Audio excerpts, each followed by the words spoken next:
George Godfrey to the Leiperville Shadow was the ring name of Feab Smith Williams, a heavyweight boxer from the state of Alabama who fought from 1919 to 1937. He named himself after George Old Chocolate Godfrey, a black Canadian boxer from the bare-knuckle boxing days who had been a top name during the John L. Sullivan era. Old Chocolate had been the fourth fighter to reign as world colored heavyweight champion, while the second George Godfrey was the 20th fighter to hold the colored heavyweight title. The colored heavyweight title was recognized due to the color bar in pro boxing in the 19th and early 20th centuries, when white champions drew the color line and would not defend the title against a black man.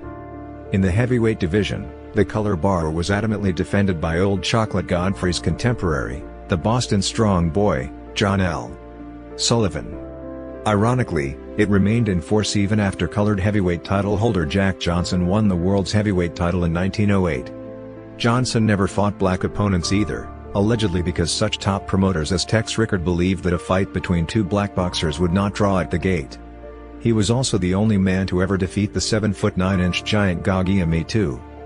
Because of the color bar in the heavyweight division that continued until the rise of Joe Louis in the 1930s, the second Godfrey Williams never fought for the World Heavyweight Championship, like the man he had named himself after. He did win the International Boxing Union's version of the World Heavyweight Championship in 1935, 2 years before Louis became the second black man to become the universally recognized World Heavyweight Champ. Boxing's second George Godfrey fought ring legend Sam Langford 3 times. Godfrey, who was 6 feet 3 and 1.91 meters tall, and weighed between 220 and 260 pounds, 118 kilograms, during his career, dwarfed the 5 feet 8 and 1.73 meters, Langford. Despite his advantage in size, height, and weight, Godfrey was knocked out in 2 of the 3 matches in 1920 and 1921. He did manage a draw in his first bout with Langford in 1920. Godfrey is said to have been instructed by promoters on a number of occasions to carry opponents if he wanted to receive more important fights. He was outpointed over 10 rounds by future champion Jack Sharkey in 1926, was also outpointed by contender Johnny Risco in 10 rounds in 1928, but outpointed Paulino Escudon in 1928. Godfrey twice won the World Colored Heavyweight Championship. When Harry Wills was stripped of the title after losing by disqualification to Jack Sharkey on October 12, 1926, Godfrey defeated Larry Gaines on November 8, 1926, at Broadway Auditorium in Buffalo, New York, on a TKO in the 6th round.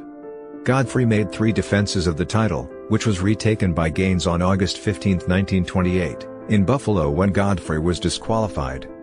The title was later vacated, and Godfrey won it a second time on August 24, 1931. In Toronto, Canada, when he defeated Seal Harris, whom he knocked out in the 2nd round. He defended it 3 more times before losing to Abidia Obi-Walker on points in a 10-round fight held in Philadelphia on October 9, 1933. In the interim between the 2 titles, he fought Bearcat Wright for the Black Heavyweight Championship on December 19, 1930, in Atlanta, Georgia, but the 10-round fight was a draw. He was disqualified against future champion Primo Carnera in 1930. Many observers considered the 1930 Carnera fight to be fixed. Godfrey was disqualified in the 6th round when he was clearly getting the better of Carnera. Time magazine, in an October 5, 1931, cover story on Carnera before he won the heavyweight title, commented on his odd career. Since his arrival in the U.S., backed by a group of prosperous but shady entrepreneurs, Carnera's career has been less glorious than fantastic. Suspicion concerning the monster's abilities became almost universal when another adversary, Bombo Chevalier, stated that one of his own seconds had threatened to kill him unless he lost to Carnera.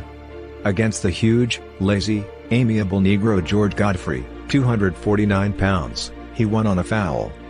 But only one of 33 U.S. opponents has defeated Monster Carnera. Fat, Slovenly Jim Maloney, whom Sharkey beat 5 years ago.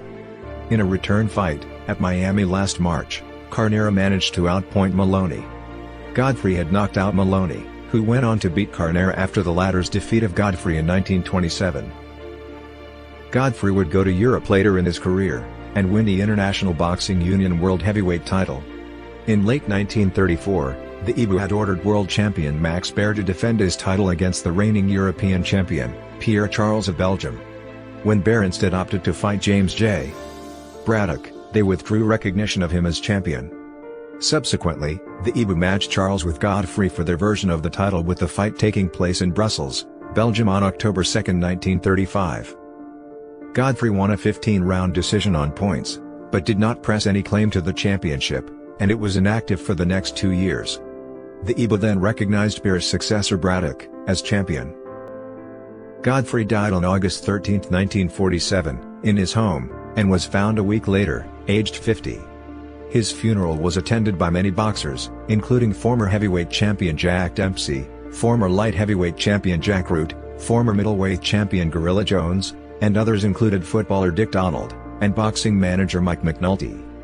In 2003, Godfrey was named to the Ring magazine's list of 100 greatest punchers of all time. In 2007, he was elected into the International Boxing Hall of Fame. Godfrey had a brief career in movies, making 5 motion pictures from 1926 to 1937. His most famous role was as the cook in Paramount Pictures' 1926 Old Ironsides. His final role was as himself in MGM's Big City, which starred Spencer Tracy.